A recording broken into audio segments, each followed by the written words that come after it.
एकत्र आणि सुंदर आपले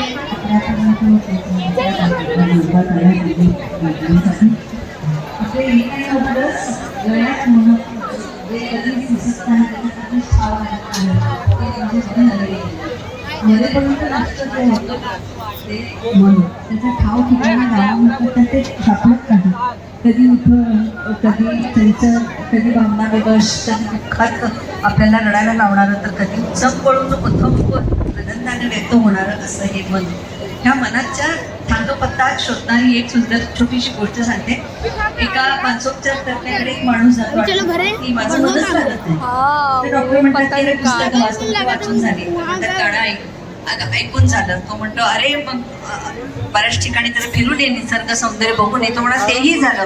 तर तो म्हणतो अरे हा हा हा हा हा एक हास्यवीर आलेला आहे आपल्या गावामध्ये, त्याचा कार्यक्रम खूप छान असतो, सगळे गडाबडा हसत हसत असतात, तर तिथे जा आणि बघ तुझं मन लागतं का. तो म्हणतो अरे तो गडाबडा मिळवणारा माणूसच मी आहे, पण माझंच मन लागत नाहीये. अशी गंमत असते मनाची. पण मन स्थिर झालं, मन छान ठेवलं, आणि यासाठीच खरं तर अध्यात्माची आणि आपल्याला खरं तर गरज असते. आणि म्हणूनच आपण आपल्या मातेला